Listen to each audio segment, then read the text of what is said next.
해피 부활절! 와! 우리 친구들, 오늘은 너무나도 기쁜 부활절이에요. 우리 친구들은 부활절 주일 잘 맞이하고 있나요? 우리 지난 주간 동안 우리 친구들 열심히 성경 통독 챌린지 함께 해주셔서 너무나 감사해요.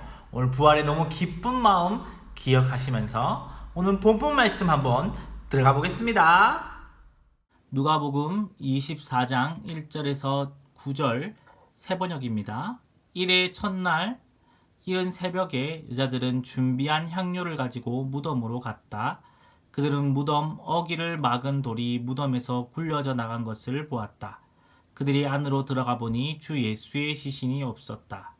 그래서 그들이 이 일을 어떻게 해야 할지를 몰라서 당황하고 있는데 눈부신 옷을 입은 두 남자가 갑자기 그들 앞에 나섰다. 여자들은 두려워서 얼굴을 아래로 숙이고 있는데 그 남자들이 그들에게 말하였다. 어찌하여 너희들은 살아계신 분을 죽은 사람들 가운데서 찾고 있느냐? 그분은 여기에 계시지 않고 살아나셨다. 갈릴리에 계실 때에 너희에게 하신 말씀을 기억해 보아라. 인자는 반드시 죄인의 손에 넘어가서 십자가에 처형되고 사흘째 되는 날에 살아나야 한다고 하셨다. 여자들은 예수의 말씀을 회상하였다. 그들은 무덤에서 돌아와서 11 제자와 그 밖의 모든 사람에게 이 모든 일을 알렸다. 아멘. 자, 우리 친구들, 예수님께서 십자가에 달리시고 아리마대 사람 요셉의 무덤에 들어가신 것을 우리 친구들은 큐티를 통해 잘 알고 있죠? 자, 그 다음 날은 안식일이었어요. 안식일이기 때문에 아무것도 하지 않았고, 그리고 그 다음 날 아침 바로 예수님의 무덤을 찾는 사람들이 있었어요. 과연 누구였을까요? 자, 어서들 갑시다. 예수님의 시신이 썩기 전에 어서 향유를 발라드려야지요. 아, 그러나 저러나 그 무덤 앞에 있는 그 큰 돌은 어떻게 하지요? 저희들만으로는 힘들지 않겠어요? 거기 로마 병사들이 있을 터이니 그들에게 부탁해보세나. 아참, 로마 병사들이 있었죠. 그 사람들은 왜 거기에 있는 거죠? 혹시 예수님의 제자들이 예수님의 시신을 가져갈까 걱정된다 하더구만. 네, 그렇군요. 자, 어서 가세. 네, 이제 거기 다 왔어요. 이제 저기, 아니, 왜 그러나? 아니, 저기 좀 보세요. 예수님의 무덤이 열려 있어요. 아니, 뭐라고요? 자, 그러면 어서 빨리 가봅시다. 여자들이 예수님의 무덤에 도착하자 무덤은 열려 있었고 그 안은 텅텅 비어 있었어요. 아니, 이게 어찌 된 일이야 그래? 예수님의 시신이 어디로 간 거지? 아니, 로마 병사들도 없어요. 너희는 어찌 살아있는 자를 죽은 자 가운데서 찾느냐? 그분께서는 여기 계시지 않고 다시 살아나셨느니라. 그분께서 갈릴리에 계실 때에 하신 말씀을 잊었느냐?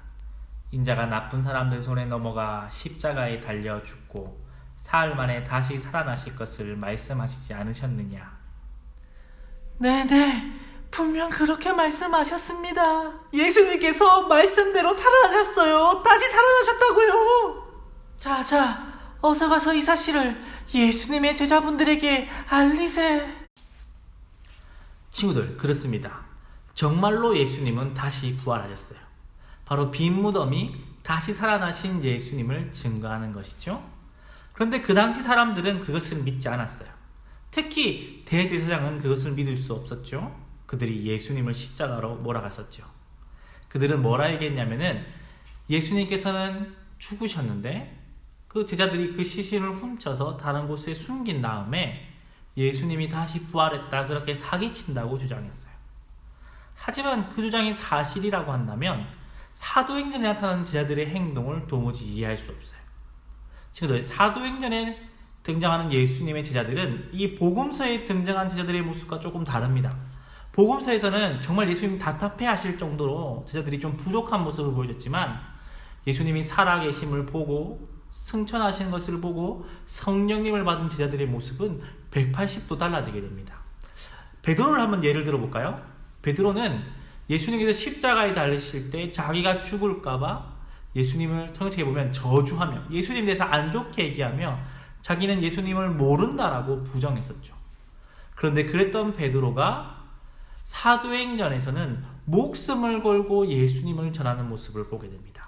수많은 사람들 앞에 당당하게 예수는 부활하셨고 성경책에 기록된 바로 그 메시아, 그리스도, 구원자가 예수님이라고 당당하게 얘기합니다. 심지어 대제사장 앞에서도 명확하게 예수님에 대해서 전하고 있는 베드로의 모습을 볼 수 있죠. 베드로뿐만이 아닙니다. 예수님을 배반했던 가룟 유다와 그리고 예수님을 전하다가 유배지에 가게 됐던 사도 요한을 제외한 모든 예수님의 제자들이 예수님을 전하다가 순교하게 됩니다. 그야말로 목숨을 걸고 예수님을 전한 것이죠. 만약에 정말로 대제사장들의 그 이야기처럼 제자들이 예수님의 시신을 숨긴 것이라면 그 사실을 예수님의 제자들이 가장 잘 알 것인데 어떻게 거짓말을 위해 그들이 그렇게 목숨을 걸 수 있었을까요? 아니겠죠. 아닙니다. 그들이 진짜 살아계신 그 예수님을 보았기 때문에 그 진리를 위해 목숨을 걸고 끝까지 예수님을 위해 그들이 예수님을 전하다가 죽게 된 것이죠. 예수님의 부활은 사실입니다. 명명백백한 사실인 것이죠. 예수님은 정말로 부활하셨습니다. 사랑하는 드림키즈 친구들, 예수님의 무덤은 지금도 비어 있습니다. 예수님께서는 다시 살아나셔서 예수를 믿는 자라면 누구나 예수 그리스도 안에서 죄와 죽음을 이겨낼 수 있음을 보여주셨습니다. 그리고 부활의 첫 열매 되셔서 우리 또한 예수를 믿을 때 언젠가는 그 예수님처럼 부활하실 것을 보여주셨습니다. 그리고 살아나셔서 하늘에 오르시어 지금도 우리 눈에는 보이지 않지만 우리와 함께 계시고 우리 위해 기도하시고 우리를 늘 지켜주고 계십니다. 앞으로 우리 드림키즈 친구들이 살아갈 때 그 사실을 꼭 기억해 줬으면 좋겠어요. 우리가 겪는 상황 가운데 때로는 힘들 때가 있어요. 지치고 어렵고 슬프고 너무나 힘들어서 하나님께서 뭘 하시나 이런 상황이 올 때도 있어요. 하지만 그럴 때도 예수님은 늘 나와 함께 계시다는 것. 부활하신 그 예수님은 나를 바라보고 계시고 늘 나와 함께 동행하신다는 사실. 나는 이 상황이 최악인 것 같지만 그런 상황 가운데서도 예수님은 더 최악이지 않게 우리를 지켜주고 계시고 우리 마음을 붙잡고 계신다는 것을 꼭 기억해 주셨으면 좋겠어요. 적어도 목사님은 그 사실을 믿어요. 부활하신 예수님께서 목사님을 지켜주셨기에 오늘 이렇게 우리 친구들 앞에 예수님을 전하는 사람으로 있을 수 있게 되었어요. 우리 친구들도 지금도 살아계셔서 나와 함께 계시는 바로 그 예수님을 믿을 수 있었으면 좋겠습니다.